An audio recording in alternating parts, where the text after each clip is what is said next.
আসসালামু আলাইকুম। Popular software পক্ষ থেকে আমি মোহাম্মদ আসাদুল্লাহ গালিব সবাইকে আন্তরিক শুভেচ্ছা ও অভিনন্দন জানাচ্ছি। আজকে সিএসএস কোর্সের 13তম পর্ব নিয়ে আপনাদের মাঝে হাজির হয়েছি। তো যারা পিছনের পর্বগুলো মিস করেছেন আমাদের চ্যানেলে ঢুকে পিছনের পর্বগুলো দেখে নিতে পারেন। তো চলেন আমরা আমাদের আলোচনা শুরু করি। তো গত পর্বে আমরা সিএসএস এর মাধ্যমে এই বক্সটুকু ডিজাইন করেছিলাম। তো এখান থেকে আমি এটা রিমুভ করে দিচ্ছি। দেখেন ডিপটা রিমুভ করে দিলাম এবং নিচ থেকেও ডিপটা রিমুভ করে দিলাম। ওকে, শুধু আমাদের পি ট্যাগটা থাকলো, প্যারাগ্রাফ ট্যাগ, এবং এখান থেকে আমি কিছু কন্টেন্ট কমিয়ে নিচ্ছি। ওকে, এটা কমিয়ে নিলাম এবং এখানে দেখেন বক্স নামের যে ক্লাসটা আছে এটা আমি রিমুভ করে দিলাম এবং পি ট্যাগের মধ্যে যে ডিক্লারেশনগুলো আছে স্টাইল করা আছে এটাও রিমুভ করে দিলাম। ওকে, রিমুভ করার পরে এখন যদি ব্রাউজারটা রিলোড করি তাহলে আমাদের এইরকম একটা জিনিস আছে। তো আজকে আমি কি নিয়ে আলোচনা করব দেখেন, আজকে আমি সিএসএস আউটলাইন নিয়ে আলোচনা করব। এটি খুবই গুরুত্বপূর্ণ একটি জিনিস। তো আউটলাইনটা অনেকটা বর্ডারের মতোই, যেমন আমরা যখন বর্ডার নিয়ে আলোচনা করেছিলাম বর্ডারের কয়েকটা পার্ট এরকমই ছিল। যেমন আউটলাইন নিয়ে আমরা কাজ করতে গেলে আমাদের আউটলাইনকে 5টি ভাগে আমরা ভাগ করতে পারি। একটি হলো outline style, outline wide, outline colour, outline short hand, আর একটা হলো আউটলাইন অফসেট। ওকে, তো আউটলাইন স্টাইলটা আমরা বর্ডারের মধ্যে যে স্টাইলগুলো ইউজ করেছিলাম সেম স্টাইলগুলো আউটলাইনের ক্ষেত্রেও ইউজ করতে পারবো। ওকে, তাহলে এখানে দেখেন আমাদের পি যে একটা এলিমেন্ট নিলাম, এইখানে জাস্ট আমি একটা আউটলাইন স্টাইল নিতে চাচ্ছি। তো এখানে আরেকটা জিনিস আপনাদের বলে রাখি, আউটলাইন এবং বর্ডারের মধ্যে ডিফারেন্সটা। তো বর্ডার নিয়ে যখন আমরা কাজ করব আমরা ইন্ডিভিজুয়াল কোনো একটা সাইডে বর্ডারটা ইউজ করতে পারছিলাম। যেমন এখানে দেখেন একটু আপনাদের ক্লিয়ার করতেছি, বর্ডার টপ, তারপরে এখানে দেখেন স্টাইল, অর্থাৎ আমরা বর্ডারের টপে একটা স্টাইল দিতে পারছিলাম, সেটা মনে করেন আমি দিলাম সলিড। ওকে, সলিড। এখন যদি ব্রাউজারটা রিলোড করে দেখেন আমাদের টপে একটা বর্ডার আসছে, কিন্তু আউটলাইন নিয়ে যখন আমরা কাজ করব ইন্ডিভিজুয়াল কোনো একটা সাইডের আমরা দিতে পারবো না, অবশ্যই সে পুরো সাইডে অর্থাৎ 4 সাইডেই কাজ করবে। এই হলো দুইটার মধ্যে একটা ডিফারেন্স, এবং আউটলাইনের ক্ষেত্রে আমরা অফসেট জিনিসটাও ইউজ করতে পারবো। ওকে, তো আমি স্টেপ বাই স্টেপ যাইতেছি। তো 1 নম্বরে হলো আমাদের আউটলাইনের একটা স্টাইল থাকবে। তাহলে আমি এখানে নিব আউটলাইন হাইফেন স্টাইল। দেখেন আউটলাইন হাইফেন স্টাইল। এখন স্টাইলের ক্ষেত্রে আমরা এই স্টাইলগুলো ইউজ করতে পারবো, ডটেড, রেস্ট, তারপরে সলিড, ডাবল, যেগুলো আমরা বর্ডারের ক্ষেত্রে ইউজ করেছিলাম। ওকে, এর যে কোনো একটা ইউজ করতে পারি। তো আমি মনে করেন দিতে চাচ্ছি সলিড, সলিড দিলাম। দেখেন আউটলাইন স্টাইল দিলাম, সলিড। এখন যদি ব্রাউজারটা রিলোড করে দেখেন আমাদের চতুর্দিকে একটা আউটলাইন নিয়ে নিল, আর সেটা কি সলিড। ওকে, তো এইখানে আমি একটা মার্জিন নিতে চাচ্ছি, চতুর্দিকে মার্জিন নিলাম, মনে করেন মার্জিন আমি বলে দিলাম 20 পিক্সেল। তাহলে আমাদের চতুর্দিকে একটা মার্জিন নিল 20 পিক্সেল। ওকে, তো মার্জিনটা আমি একটু উপরে রাখি আর এই লাইনটা নিচে নিয়ে আসি, কারণ মার্জিনটা আজকে দেখানোর বিষয় না, জাস্ট আমি একটা মার্জিন দিয়ে রাখলাম। ওকে, তো আউটলাইনের ক্ষেত্রে আমরা অবশ্যই একটা স্টাইল দিব, আউটলাইন স্টাইল। তারপরে দেখেন আউটলাইন ওয়াইড। তো আউটলাইন আমাদের আরেকটা থাকবে, প্রকার থাকবে আউটলাইন ওয়াইড। তো ওয়াইডের ক্ষেত্রে আমরা এই 3টা জিনিস ইউজ করতে পারবো, আউটলাইন হাইফেন ওয়াইড। একটা হলো আমাদের 3 যদি আমরা ইউজ করি তাহলে আমাদের যে আউটলাইনটা আসবে সেটা একবারে চিকন হয়ে যাবে। দেখেন আমি ইউজ করতেছি 3, আউটলাইন 3 ইউজ করলাম।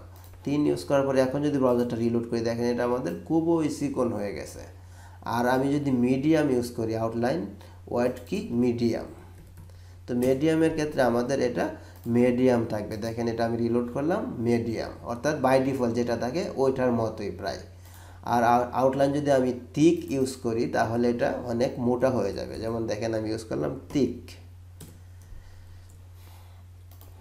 এখন যদি ব্রাউজারটা রিলোড করি তাহলে আমাদের আউটলাইনটা মোটা হয়ে গেল। তো এই 3টা আউটলাইন আমরা ব্যবহার করতে পারবো ওয়াইডের ক্ষেত্রে, আউটলাইন 3 মিডিয়াম এবং thick। এছাড়াও আমরা বর্ডারে যেরকম কোনো একটা ওয়াইড দিয়েছিলাম পিক্সেল আকারে, সেটাও আমরা দিতে পারবো। যেমন আমি এখানে 20 পিক্সেল দিতে চাচ্ছি আউটলাইন, তাহলে সে 20 পিক্সেল পরিমাণ আউটলাইন নিয়ে নেবে। ওকে, তো আশা করি জিনিসটা বুঝতে পারছেন। তো আমরা নর্মালি এই তিনটা জিনিসে ইউজ করব, 3 নাকি মিডিয়াম নাকি thick। ওকে, তাহলে আমি এখানে দিয়ে রাখলাম মনে করেন 3। তারপরে দেখেন আউটলাইনের ক্ষেত্রে আমাদের আরেকটা জিনিস যেটা থাকবে সেটা হলো আউটলাইন কালার, অর্থাৎ আমাদের আউটলাইনের কি কালারটা হবে। তাহলে আমি এখানে দিতে চাচ্ছি আউটলাইন হাইফেন কালার। এখন কালারের ক্ষেত্রে আমি বলে দিলাম রেড। ওকে, রেড দিয়ে এখন যদি আমি ব্রাউজারটা রিলোড করি, তাহলে দেখেন আমাদের এই যে আউটলাইনের যে একটা কালার হয়েছে এটা রেড হয়ে গেছে। ওকে, এখন এটা আছে আউটলাইন শর্ট হ্যান্ড, অর্থাৎ এখানে দেখেন আমরা আউটলাইনটা 3টা লাইনে ইউজ করলাম। এখন আমরা শর্ট হ্যান্ড মেথডে একটা লাইনে ইউজ করতে পারি। সেটা কীরকম, যেটা আমরা বর্ডার ইউজ করেছিলাম, এখন আমি ইউজ করব দেখেন আউটলাইন। তো আমরা যখনই শর্ট হ্যান্ড ইউজ করব শুধু এখানে লিখব আউটলাইন। তো প্রথমটা আমি দেব ওয়াইড। ওয়াইড কি আমি নিতে চাচ্ছি মনে করেন 3। ওকে, 3 দিলাম। 3 দেওয়ার পর এটা স্টাইল কি হবে, আউটলাইন স্টাইল, মনে করেন আমি দিলাম সলিড। তারপরে আমাদের এটার কালার কি হবে, আউটলাইন কালার, তাহলে দিব আমি রেড। এখন 3টা আমি একটা ডিক্লারেশনের মধ্যে বলে দিলাম, এটা হলো আমার প্রপার্টি আর 3টা হলো ভ্যালু। এটা হলো আমাদের শর্ট হ্যান্ড মেথড। ওকে, এটা আমি রিমুভ করে দিলাম। অথবা আমি কমেন্টেও রাখতে পারি। আপনারা জানেন যে সিএসএস কমেন্ট নিয়ে আমি আলোচনা করছি, তো কমেন্টে রাখলে আমাদের এগুলো কাজ করে না, তো আমি 3টা কমেন্টে রেখে দিলাম। এখন যদি আমি ব্রাউজার রিলোড করি তাহলে আমাদের সেম আউটপুট আসবে।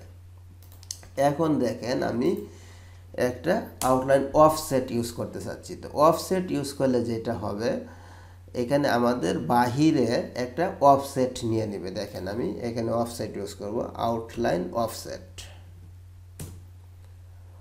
অফসেট কত, একটা ওয়াইড দিতে হবে আমাকে, তো আমি বলে দিলাম অফসেট ইকুয়াল 15 পিক্সেল।